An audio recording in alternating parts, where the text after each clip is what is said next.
Listen, we're going to start this show off with a name we all know, right? Oprah Winfrey. We know her, right? Of course, Oprah. Well, she's given us some food for thought. Check out what she says that she's never doing again. I stopped apologizing for being full of myself. When I was doing the Oprah show and people say, oh, this is walking around, she's so full of herself. And I used to say, oh, no, I'm not full of myself. This is the thing. You want to be full of yourself. You want to be so full of yourself that your cup is running over.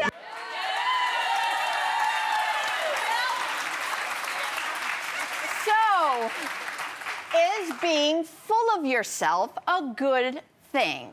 All right, well, I can tell by your cheers. All right, so listen, let's just run down a few things. 25 seasons of the Oprah Winfrey Show, which was distributed to over 100 countries. Oprah's Book Club, 70 original selections, which helped sell over 55 million books. Okay, then there's the Oprah Winfrey Leadership Academy for Girls, founded in South Africa, which has helped tons of young women who are underprivileged go on to university and college and get their education and live full lives that they wouldn't have had an opportunity. Not to mention all of the philanthropy work that she's done, where she's donated hundreds of millions of dollars. If this is your resume, baby, you are allowed to be full of yourself. But I think the term full of yourself kind of makes people recoil because, let's be real, in most societies, in most cultures, when a woman is great, she's supposed to be great, but she's supposed to be humble about it. She's supposed to be quiet about it. And I think whenever you hear a woman who is successful kind of own it, everybody's like, oh gosh, she's so full of herself. And it's like, why can't we celebrate, much like our male counterparts who celebrate their smallest wins? You guys are always celebrating everything. Why is it such a problem? I think it speaks to a larger problem in our society about how we feel about women celebrating their greatness. But has anyone, besides Oprah, has anyone ever met someone who's full of themselves? Yeah. And I have as well. And I would never want to be perceived that way. Because when you meet someone, like regardless of gender, I've met women, I've met men, and when you have that experience, usually you clock the experience because you can't get a word in. Because they don't listen and they don't stop talking.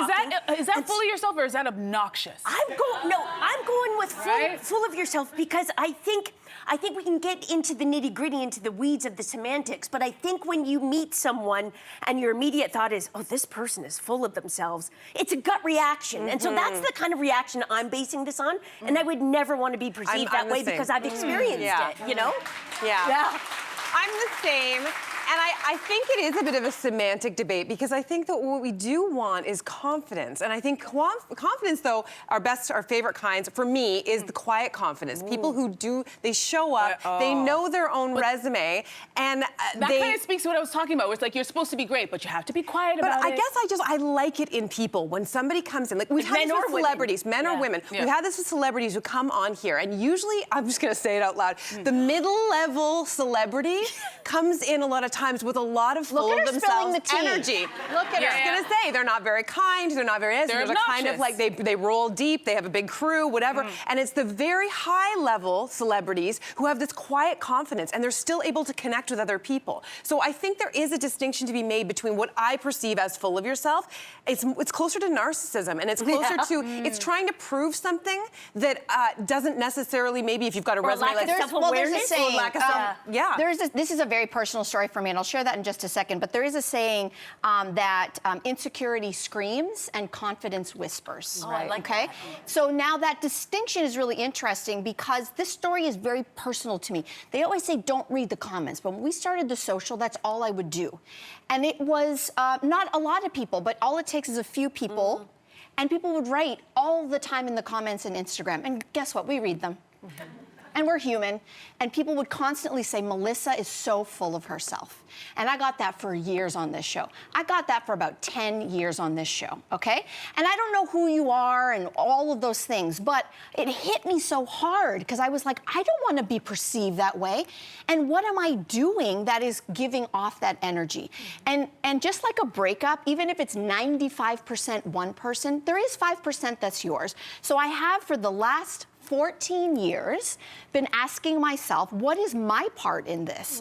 And I think my part is that I've been able to own, first of all, some people are horrible on Instagram, so that's yours. That part is yours, but what is it about me that I'm putting out there? And I had to get very real. And there was the part of insecurity was screaming, and my confidence wasn't there. In fact, it was the opposite. What you were seeing was someone who was deeply insecure and trying to prove something without a solid base.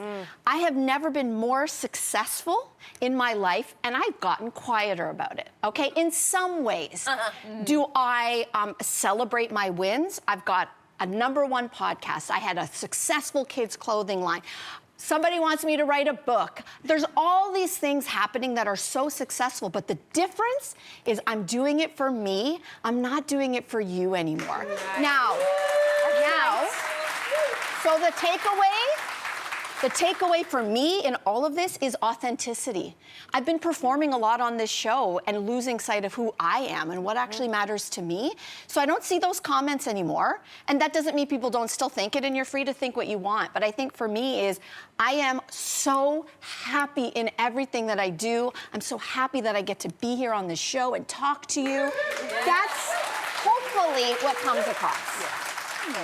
Hopefully. All right, so let's move on to our next topic. There is a solar eclipse happening right now. People have traveled as far as Spain, Iceland, and Portugal to see the sun disappear completely behind the moon. Now, in Canada, we're only getting a partial eclipse with the best views in the northern and eastern parts of the country. So here in Toronto, there's only about 8% coverage, right? So the question I have for you guys is, would you travel to get a better view of an eclipse? You're booking a trip, booking a hotel. That's a live shot. I'm enchanted by the fact that this is happening right now. Listen, I understand. I would travel for this. Let me tell you why. Because I have traveled. Because you're full of yourself. No. Sorry, I'm sorry. I don't know how that connects, but anyway, I have regret around. Remember the 2024 full eclipse that happened, and we were privileged enough. It covered a wide area. I missed that. Jason and Jaya decided to get closer to it. They went to Niagara Falls, and I was like, whatever. I decided to go get my laser hair removal during that time. So Priorities. I had an appointment. I didn't realize how monumental it would be. And I look back and I think, what an idiot I was. Did you feel like you missed out on like this big moment? It wasn't like a date with Jason Momoa or something like that. It was laser hair removal. Was it that you missed the eclipse or a moment with your family? I missed both of them. That's a good decision. A historical thing. Something like this isn't going to happen in quite the same way for many, many years. So I missed it. You know what's so funny about this? I think it lists what your priorities are. I think you learn that your priority was like, this was a cool event. Even what's going to be happening today, I think it's not going to happen for a lot of years again. That's right. But I have traveled for far less. Like, this is live in Norway. Like, how cool if you're in Norway. Yeah. But if you're in Norway and you don't have to travel, good for you. I'm not going to Norway. Like, I'm not going to Norway for this, as cool as it is. And by the way, live TV, look, we can watch it right here. Yeah. We don't have to I think I would travel, but I wouldn't travel if tens of thousands of other people were traveling to the exact same spot. Yeah. Because I would want to experience that. I'm sure a collective feeling of wonder and joy would be amazing. But something like that, I don't know. I don't want to be in a crowd for You don't it. like the people. Yeah, You know what? I hear you. You guys know I love to travel. I'm an avid traveler. I don't mind the crowds, but I'm cheap. I don't like the price because the surge pricing is ridiculous. Right now, to go to Iceland, the hotel prices have jumped 98%. What happened here, too? Right? I remember. And in Spain, the hotel prices increased approximately 135%. Yeah. And that's just the hotels. So you know that the cab rides, the food, everything else has gone up. Meanwhile, a week later, all that stuff is much cheaper. I'll watch it on the news or live on the social and go to that same place for much cheaper. Wow. It's too much. Taking advantage. Okay, gossip blogger Perez Hilton was hospitalized last week after live streaming a very disturbing TikTok video showing him engaging in self-harm.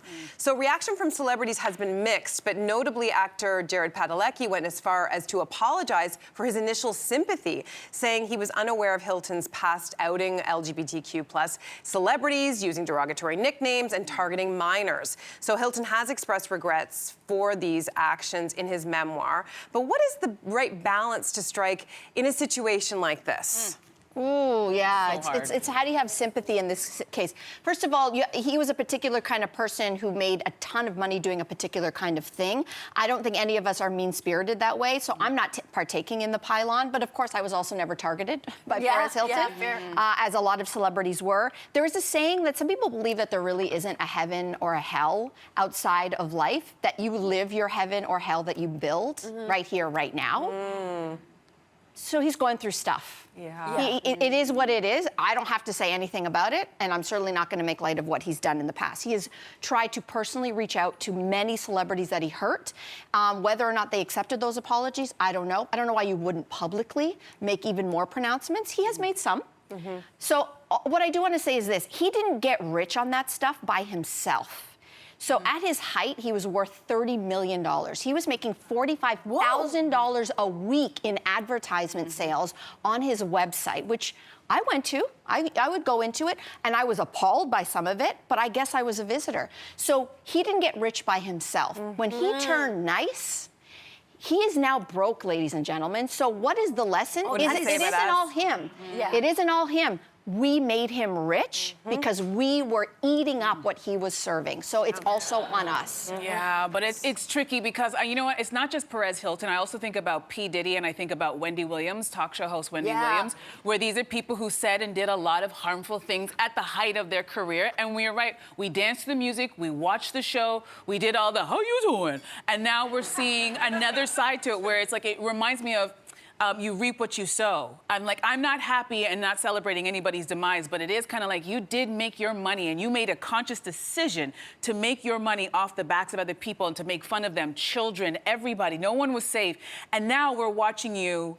And we would have never I would have never thought, because I was on Perez Hilton's website all the time, I would have never foreseen that, first of all, he would probably be out of most of his money and that he would be in this kind of space. But I'm like, you were pretty mean to each other. So I think it's a lesson for us. What you put out there is what you will get back. So be very mindful about the way you live your life. So what I think is interesting, you both offered up an opinion and you did it publicly because it's your job to do so. But there's like there's an option for a lot of celebrities that we haven't brought up is they don't need to say anything about this. Like if the question is, how do you do this balancing act when it comes to Perez Hilton, what to say and what not to say? You could not say anything. Like there's this impulse, I think, right now where I wonder if certain people, and I want to understand it, and maybe I don't understand it because it's our day job, but this impulse to let the world know on the internet what you feel about X. And I think the majority of time, people aren't waiting with bated breath to find out what, I don't know, some C-list Jared Padalecki or whatever. Well, yeah, what does he have to say about it is interesting. I can't wait. It is interesting. Just talk to your friends and family about it. Share your feelings.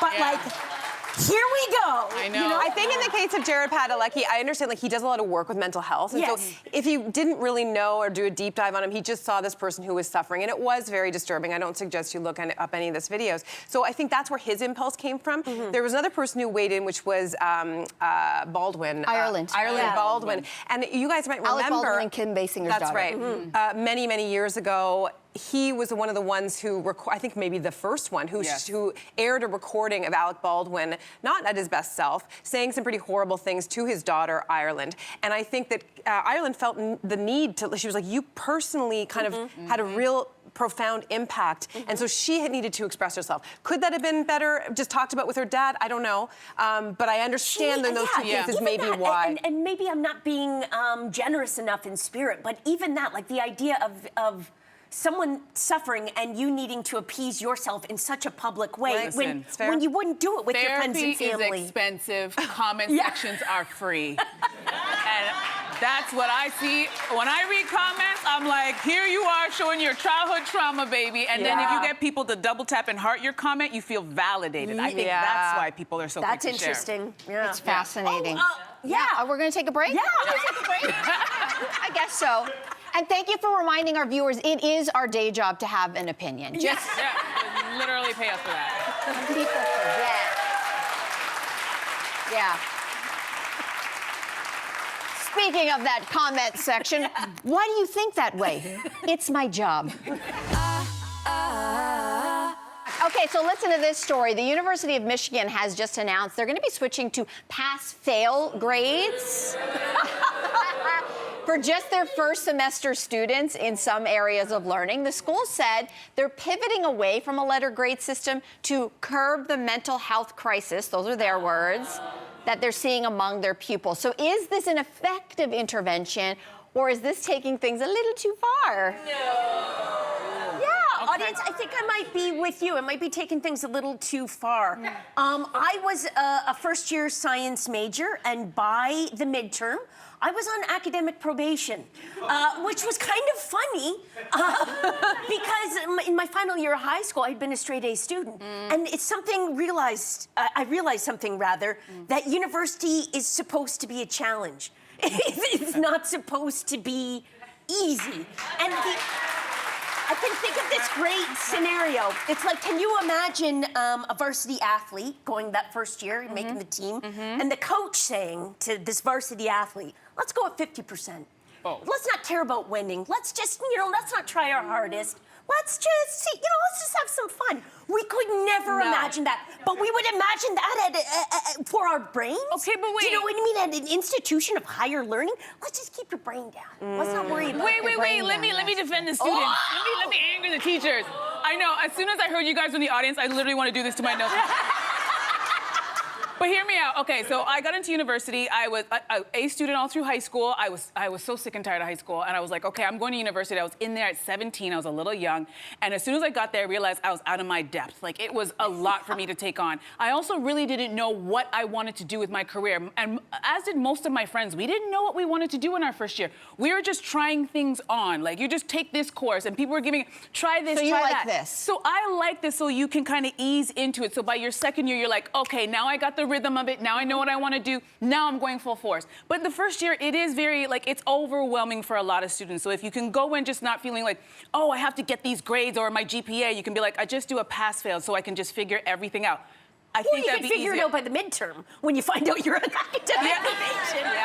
I know, but if you go in, I know, but if you could go in your first year knowing there's less pressure and it's just a pass-fail instead of you having to get this grade. Because I think a lot of us went into university, especially us do-goody little A students. We went in with an attitude, and I went in with an ego, to be quite honest. I thought it would be as easy as high school, and it wasn't. I mean, listen, I feel bad a little bit because when we were going through, we had an extra year of high school, it was called OAC in Ontario. It made a big difference. I think, I don't know what kind of a student I would have been. That year made a big difference for me. But I'm torn. I think part of this is this generation where we have over-coddled as parents. We've talked about this on the show before. And I don't know if we're preparing, we hear all this stuff about adulting, like the kids really find that challenging. We talk a lot about, we had a lot of freedoms. We learned how to cook. We had to do our own laundry. If you're throwing all of that and academic pressure that looks different all at once, I can understand why they're trying to reduce mental health issues and at least give that, maybe this is that extra year in this case. Yeah, it's interesting. Yeah, I get that. I would then argue maybe give the kids a gap year. A lot of my friends are doing gap years between high school and university because university is expensive. It's hard to get into. So maybe you live a little so you can figure yourself out so that you don't have to go in there with a coddled pass-fail grade. But my feeling on this is, my fear is this. Normal stress, I fear that this is going to tell kids that normal stress is the same as a mental health crisis. Life is stressful. That's the way growing up is. And so if you say or you frame it as everything hard is a mental health crisis, what are you actually teaching the kids? Now, and what happens when you really have a mental health crisis? And what happens, when you get into the workforce. What happens, and I will say it's not, does this strategy actually get at the issue, which is gaps in academic preparation? If the kids are having a hard time, is this the fix, or do we need to do something else in education before they get there? I don't know. Good job. I don't know. It's not like I used to be. It's not like I used to be a teacher or anything. The teachers know it's hard work. It's hard work. Thank you for watching. If you want more videos like this, make sure to subscribe to the channel and ring the notification bell. For bite-sized videos you won't find anywhere else, check us out on Instagram, TikTok, and Facebook.